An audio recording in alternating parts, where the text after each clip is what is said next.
तो दोस्तों हम यहाँ पर हिंदी में पढ़ेंगे रस। देखा जाए तो रस जो आपका टॉपिक है वो आपका सरल है, क्योंकि आप छोटे क्लासों से लेकर अभी तक आप लोग यहाँ पर पढ़ते आ रहे हैं। अब यह क्या होता है, कंपटीशन एग्जाम में कुछ ऐसे ऐसे पॉइंट होते हैं जो आपने छोटे क्लासों में नहीं पढ़ा होगा। उन छोटे छोटे पॉइंट को हम यहाँ पर पढ़ाएंगे और कौन से उदाहरण को कैसे पहचानना है उसको भी हम यहाँ पर ट्रिक से पढ़ाने वाले हैं। तो वीडियो को पूरा देखिएगा, एक भी पॉइंट आपको रस से संबंधित छूट नहीं पाएगा। ठीक है, तो चलिए स्टार्ट करते हैं। जो लोग पहली बार हमारे चैनल पर विजिट किए हैं, चैनल को सब्सक्राइब भी कर लीजिए और हमने प्लेलिस्ट बना दिया है जिसके माध्यम से आप सभी वीडियो देख भी सकते हैं। ठीक है, तो चलिए स्टार्ट करते हैं यहाँ पर रस। देखिए, रस के चार अंग आपका अर्थात कह सकते हैं रस के चार अंग या अवयव होते हैं। एग्जाम में पहला ही क्वेश्चन आपको देखने को मिलता है ऑब्जेक्टिव में कि रस के कितने अंग होते हैं या अवयव होते हैं। तो रस के आपके चार अंग या कह सकते हैं अवयव होते हैं। ये आपके चार जो आपके अंग है कौन है, तो आपका विभाव, अनुभाव, संचारी भाव और आपका स्थायी भाव। यहाँ से भी क्वेश्चन आपके बनते हैं। तो देखिए, विभाव में क्या होता है, आलंबन विभाव और आपका उद्दीपन विभाव। ठीक है ना।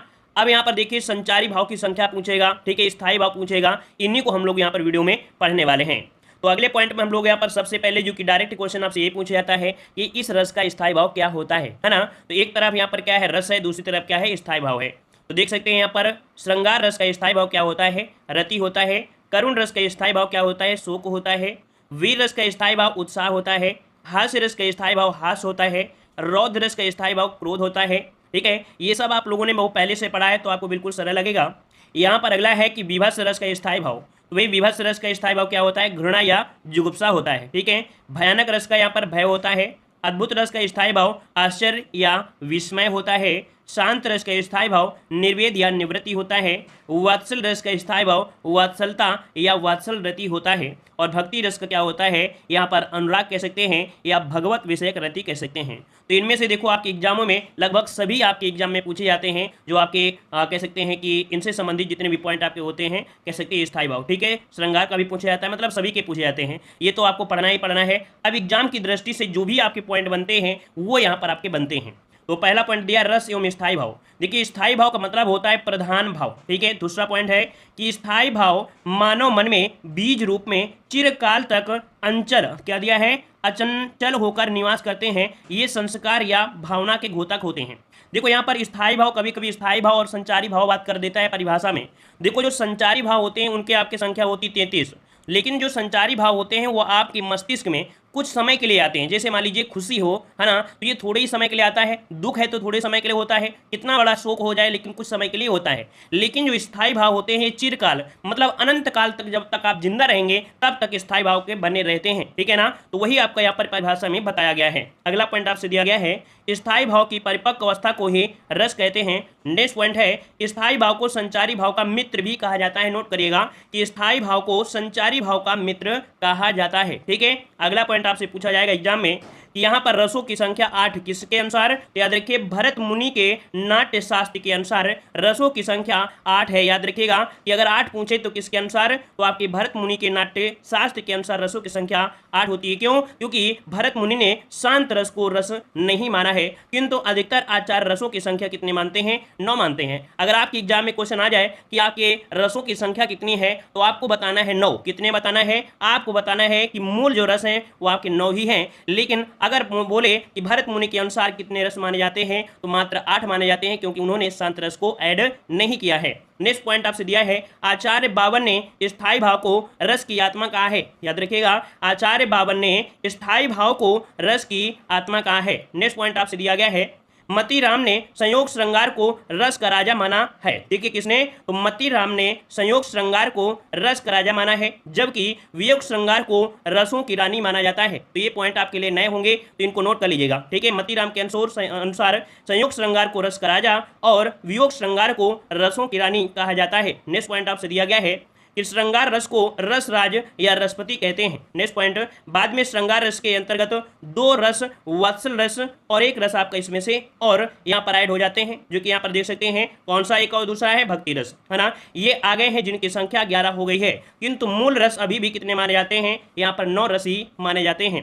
तो यहाँ पर देख सकते हैं कि रसों की संख्या 9 होने के कारण ही इन्हें 9 रस कहा जाता है। क्या कहा जाता है, इन्हें 9 रस कहा जाता है। ये एग्जाम के लिए बहुत ही IMP आपके पॉइंट थे।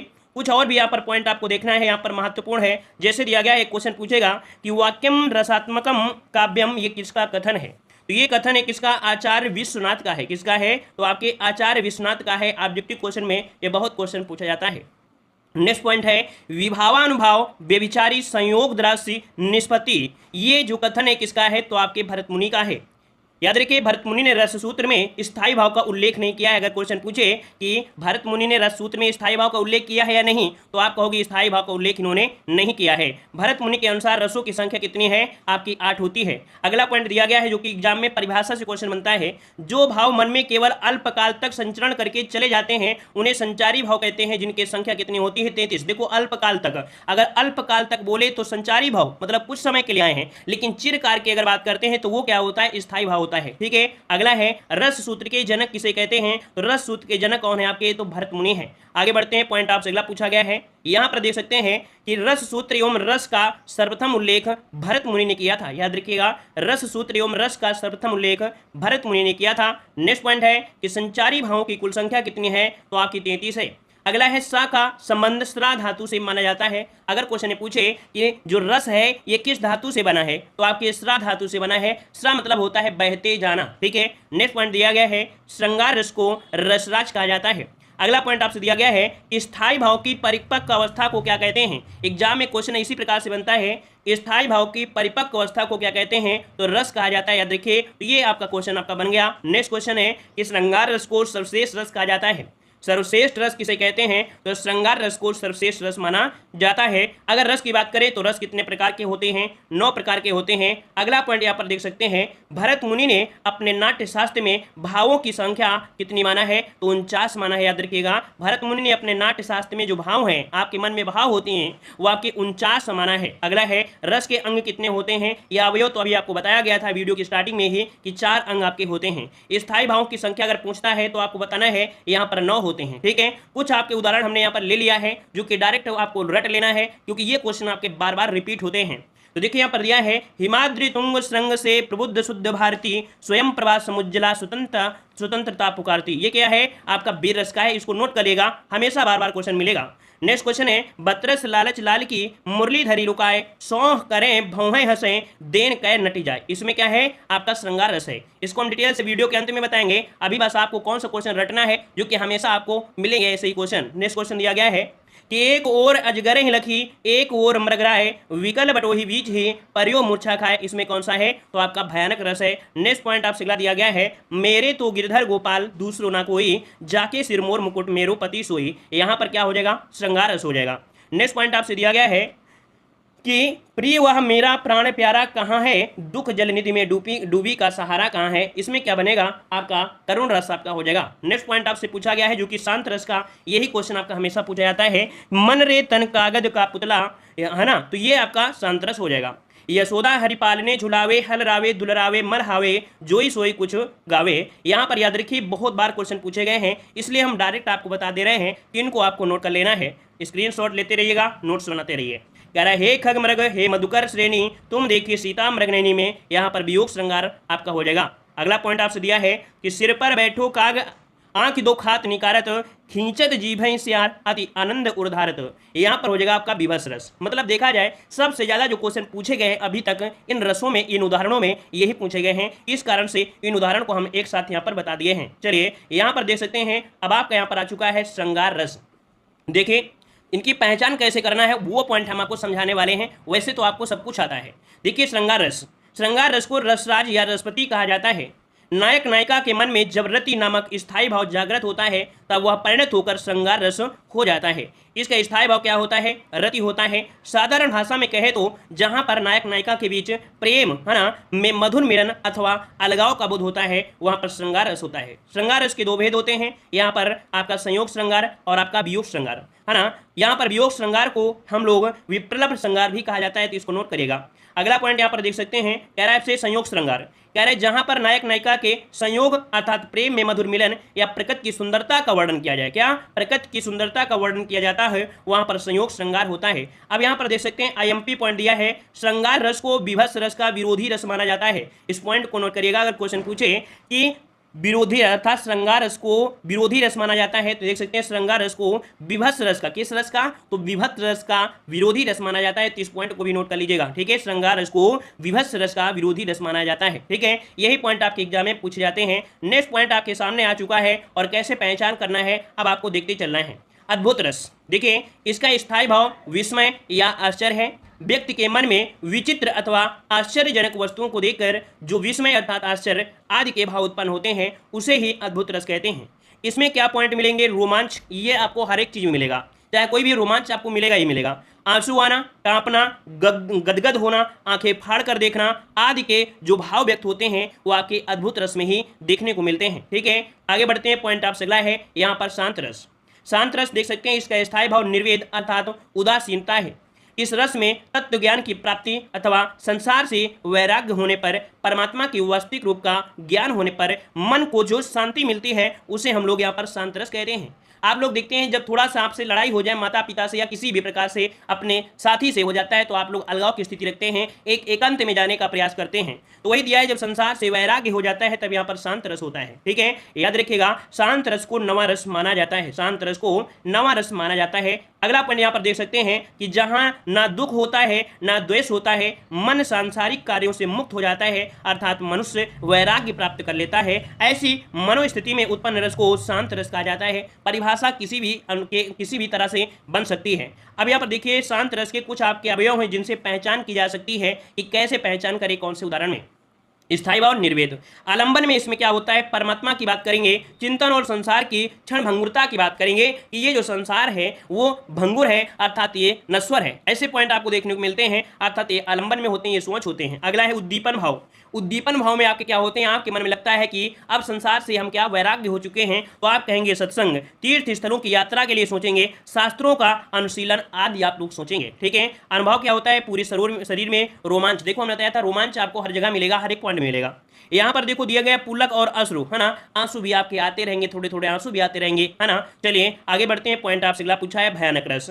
इसका स्थायी भाव भय होता है। डरावने दृश्यों या भयानक प्रसंगों के चित्रण से भयानक रस की उत्पत्ति होती है।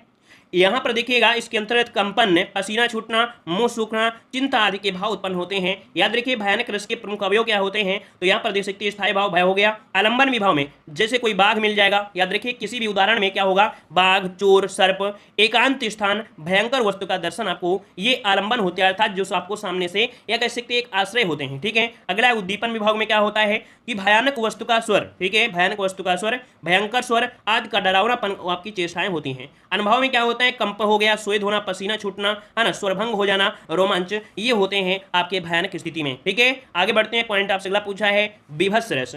विभत्स रस की बात करते हैं तो इसका स्थायी भाव जुगुप्सा अर्थात आपका घृणा होता है। घृणित वस्तुओं, घृणित चीजों, घृणित व्यक्तियों को देखकर उनके मन में विचार करके या उनके संबंध में सुनकर मन में उत्पन्न होने वाली घृणा को ही विभत्स रस कहते हैं। इसमें देख सकते हैं क्या होता है, स्थायी भाव तो आपको पता है जुगुप्सा या घृणा होता है। आलंबन में क्या होता है, कोई आप चीज देख लीजिए, जैसे दुर्गंधमय आपका मांस हो गया जिसको आप देख सकते हैं साक्षात, ठीक है। यहाँ पर रक्त देखिए, अस्थि देख लीजिए, मतलब जो लोग क्या है मान लीजिए मांस नहीं खाते हैं तो ऐसे लोग क्या होगा कि अगर दुर्गंधमय मांस देख लेंगे तो उनको छी की स्थिति आएगी, रक्त देख लेंगे तो भी आपको ऐसी स्थिति आएगी, बगल में थूकने का मन करेगा, है ना। तो ऐसे को हम लोग बोलते हैं जुगुप्सा अर्थात घृणा। उद्दीपन भाव में रक्त मांस का सड़ना, उसमें कीड़े पड़ना, दुर्गंध आना, पशुओं का उन्हें नोचना, खरोटना, ये आपका उद्दीपन भाव होता है। अनुभव की अगर बात करते हैं तो नाक को टेढ़ा करते हैं, आप लोग क्या करते हैं, नाक को टेढ़ा कर लेते हैं, मुंह बना लेते हैं, बगल में थूक देते हैं, आंखें मीच लेते हैं, बंद कर लेते हैं, ये क्या होता है, ये अनुभव होता है, जो आपके शरीर में जो एक्टिविटी होती है वो अनुभव कहा जाता है, ठीक है। आगे बढ़ते हैं, पॉइंट आपसे अगला पूछा है रौद्र। रौद्र जिसे हम लोग बोलते हैं क्रोध। तो देखिए अनुचित या अवांछित स्थिति, उसके कारण किसी व्यक्ति वस्तु को देखकर उत्पन्न क्रोध को रौद्र रस कहते हैं। रौद्र रस के स्थायी भाव क्या होता है, क्रोध होता है। इसमें क्रोध के कारण व्यक्ति का मुंह लाल हो जाता, दांत पीसना, शस्त्र चलाना, गर्जन करना, भौं चढ़ाना आदि भाव उत्पन्न होते हैं। इसमें तो आपके क्रोध में अगला पॉइंट दिया है, यहाँ पर देख सकते उदाहरण दिया है, सुनहु राम जहि सिवधनु तोरा, सहस बाहु समसो रिपु मोरा, सो विलगाऊ बिहाऊ समाजा, ना तन मारे जहि सब राजा। यहाँ पर देखो रस की बात करें, रौद्र स्थायी भाव क्रोध है, आश्रय यहाँ पर परशुराम है। जब यहाँ पर आपको पता है सीता स्वयंवर हुआ और इसमें से धनु मतलब उसी समय की बात हो रही है, तो आश्रय क्या है, परशुराम, और विषय क्या है, राजा जनक ने ऐसे पॉइंट कहा था, है ना। तो याद रखिए ये उदाहरण उस समय का लिया गया है। और आगे बढ़ते हैं, पॉइंट दिया है करुण रस। किसी प्रिय व्यक्ति के चिर विरह या मरण से जो शोक उत्पन्न होता है उसे करुण रस कहते हैं। इसका स्थायी भाव क्या होता है? शोक होता है। भवभूत ने करुण रस को रसराज कहा है, याद रखिएगा, भवभूत ने करुण रस को रसराज कहा है। साधारण भाषा में कहे तो किसी अपने का विनाश या वियोग एवं प्रेमी से सदैव के लिए विछुड़ जाने पर दूर चले जाने से जो दुख या वेदना की अनुभूति होती है उसे ही हम लोग क्या बोलते हैं? तो करुण रस कहा जाता है। याद रखिए, करुण रस तो आप लोग जानते ही हैं अच्छी तरीके से कि साधारण भाषा में कहे तो अपने विनाश, है ना, अपने का विनाश होता या वियोग या प्रेमी से सदैव के लिए विछुड़ जाने पर, देखो यहाँ पर दिया है सदैव के लिए, जब सदैव के लिए विछुड़ने की बात करता है तभी यहाँ पर करुण रस होता है, याद रखिएगा। यहाँ पर देखो अगला एक पॉइंट दिया है, नोट जी को आपको सोचना है, देखना है। यद्यपि वियोग श्रृंगार रस में भी क्या होता है? दुख की अनुभूति होती है, लेकिन वहां पर दूर जाने वाले व्यक्ति से पुनः मिलने की आशा बनी रहती है। यद्यपि करुण रस में पुनः मिलने की कोई आशा नहीं रहती है। जैसे आपकी कोई गर्लफ्रेंड है, अगर वो किसी कारण से छोड़ देती है ना, तो एक प्रकार से देखा जाए मिलने की आशा बनी रहती है। लेकिन अगर आपका कोई अपना या कोई भी व्यक्ति अगर वो मर जाता है तब आप उससे मिलने की आशा छोड़ देते हैं और धीरे धीरे क्या होते हैं? भुला देते हैं, है ना। तो वही होता है, जब कोई व्यक्ति मर जाता है तो उसे करुण रस होता है। लेकिन अगर किसी प्रकार का ब्रेकअप हो गया या किसी व्यक्ति से आपका विछुड़न हो गया या ऐसा कोई दोस्त आपने जो मिले थे रास्ते में वो दोबारा मिलने के लिए बोलेगा, तो ऐसे में क्या होता है? वियोग श्रृंगार होता है, याद रखिएगा। ठीक है, आगे बढ़ते हैं। पॉइंट आपसे अगला है वात्सल्य रस। देखिए, वात्सल्य रस का यहाँ पर स्थायी भाव होता है वात्सल्य, है ना, वात्सल्य रति या वात्सलता होता है। माता पिता का अपने बच्चों के प्रति प्रेम, बड़ों का बच्चों के प्रति प्रेम, गुरुओं का शिष्यों के प्रति प्रेम स्नेह कहलाता है। यही स्नेह का भाव वात्सल्य रस होता है। अर्थात यहाँ पर अगर माता पिता अपने बच्चों को प्रेम करते हैं, बड़े अगर बच्चों को प्रेम करते हैं, गुरु अपने शिष्यों के प्रति प्रेम रखते हैं, इसी स्नेह को कहते हैं वात्सल्य रस कहते हैं, याद रखिएगा। अब यहाँ पर देख सकते हैं स्थायी भाव क्या होता है? वात्सलता या वात्सल्य रति होता है। ठीक है, आलंबन में कौन मिलेगा? यहाँ पर पुत्र मिलेगा, शिष्य हो सकता है, शिष्य हो सकते हैं। उद्दीपन भाव में बालक की चेष्टाएं आपको देखने को मिलेंगे, उसके एक्टिविटी होंगी, जो बालक होगी एक्टिविटी अर्थात उसकी क्रियाकलाप होगा। तुतलाना, जितने बहुत बच्चे जो तुतलाते हैं तो आप लोग उसकी वीडियो बहुत देखते हैं, लाइक भी करते हैं, लेकिन पढ़ने वाली चीज़ों में आप लोग लाइक शेयर करते ही नहीं है। तो लाइक शेयर करिए जिससे आपकी जिंदगी बने। ठीक है, तुतलाना हो गया, हट करना, है ना, अगर बच्चा हट करने लगे तो भी आपको बड़ा अच्छा लगता है। ठीक है, अनुभव में अगर बात करें तो आप लोग अपनी बॉडी में एक्टिविटी क्या लाएंगे? स्नेह से बालक को गोद में ले लेते हैं।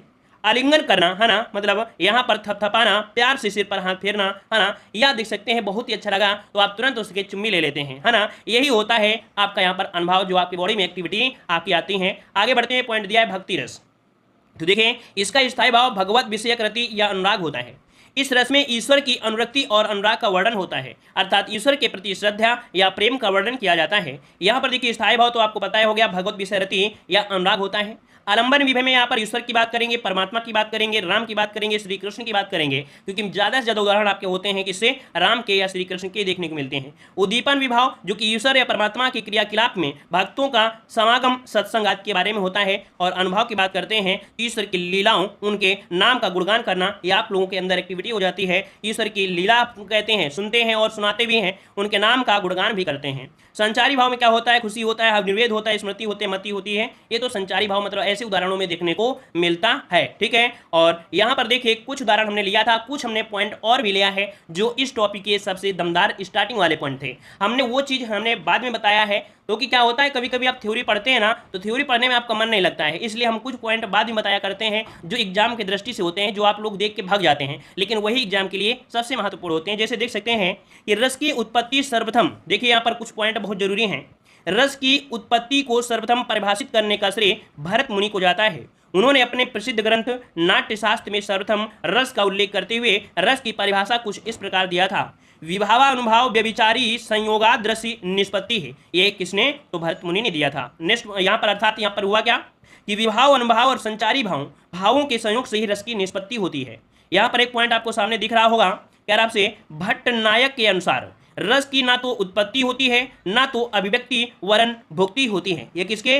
भट्ट नायक के द्वारा। अगला पॉइंट दिया है, भरत मुनि के रस सूत्र के प्रथम व्याख्याकार कौन थे? तो आपके भट्ट लोलट थे। याद रखिए कि भरत मुनि ने जो रस सूत्र दिया था उसका जो व्याख्या किया वो किसने किया था? तो भट्ट लोलट ने यहाँ पर है। ठीक है, भरत मुनि ने रस सूत्र में स्थायी भाव का उल्लेख नहीं किया है, ये भी पॉइंट आपको पढ़ा दिया गया है।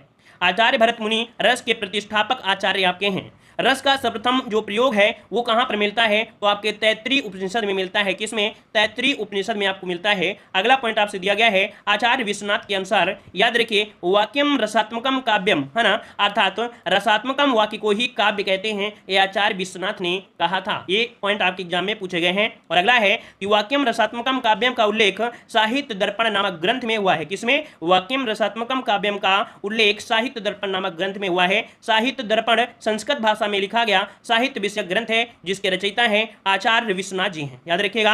और अगला पॉइंट दिया है आचार्य अभिनवगुप्त ने नम मोदती शांतो रस कहकर 9 रसों को काव्य में स्वीकार कर लिया है। अर्थात यहाँ पर आचार्य अभिनवगुप्त ने यहाँ पर 9 रस को भी अपने काव्य में स्वीकार। साथ ही दोस्तों, हिंदी साहित्य की बेहतर तैयारी करने के लिए आप लोग हमारे ऐप से जुड़ सकते हैं। ऐप की जो लिंक है डिस्क्रिप्शन बॉक्स में दी गई है, या तो आप लोग प्ले स्टोर से डायरेक्ट सर्च करके आप लोग ऐप को डाउनलोड कर सकते हैं, जहां पर आपको कुछ फ्री पीडीएफ भी हैं, कुछ फ्री वीडियो भी हैं, और कुछ पीडीएफ के लिए यहां पर आपके पैसे भी रखे गए हैं, बहुत ही कम अमाउंट में रखे गए हैं। यहां पर देख सकते हैं जो हिंदी साहित्य की ये आपकी पीडीएफ है, कंप्लीट आपकी थ्योरी है, 700 प्लस आपके ऑब्जेक्टिव क्वेश्चन भी हैं। पिछली बार जब एग्जाम हुआ था तो इससे बहुत सारे क्वेश्चन आपके पूछे गए थे, और हमारी जो पीडीएफ है बिल्कुल अलग है। यहाँ पर देख सकते हैं जो भी पॉइंट आपका पूछा जा सकता है या पिछली बार पूछा गया है, उन हर एक पॉइंट को यहाँ पर देखिए हाईलाइट कर दिया गया है। और इतना जितना हाईलाइट किया गया है, इतना अगर आप पढ़ लेते हैं तो एग्जाम में कोई भी मॉडल पेपर हो या कोई भी क्वेश्चन हो, यहीं से आपको देखने को मिलेंगे। तो पॉइंट टू पॉइंट जितना आपको यहाँ पर समझाया गया है, उसको अगर आप रट लेते हैं तो समझिए कि आपकी जो हिंदी साहित्य पूरी कंप्लीट हो जाएगी। और इस पीडीएफ में हर एक टॉपिक कंप्लीट किया गया है, चाहे वो आपका कहानी हो या आपका उपन्यासकार हो या मतलब आपका संस्मरण हो, हर एक चीज को यहाँ पर लिया गया है और बहुत ही क्रमबद्ध तरीके से लिया गया है। हिंदी साहित्य का जो आपका इतिहास है, छायावादी, शुक्ल, मतलब टोटल का टोटल यहाँ पर हिंदी साहित्य इसमें कंप्लीट आपकी है, थ्योरी भी है और आपकी 700 प्लस ऑब्जेक्टिव है। तो आप लोग इस पीडीएफ के माध्यम से बेहतर तैयारी कर सकते हैं। मात्र 50 रुपए में ये पीडीएफ आपको है दोस्तों, है ना, जो कि बहुत ही कम अमाउंट में आपको दी जा रही है। तो आप लोग इस पीडीएफ को डाउनलोड कर सकते हैं। ऐप डिस्क्रिप्शन बॉक्स में लिंक दी गई है, तो उससे क्लिक करके ऐप डाउनलोड करिए और उसे पीडीएफ भी परचेज कर सकते हैं। मिलते हैं नए वीडियो में। राधे राधे सभी को, राधे राधे।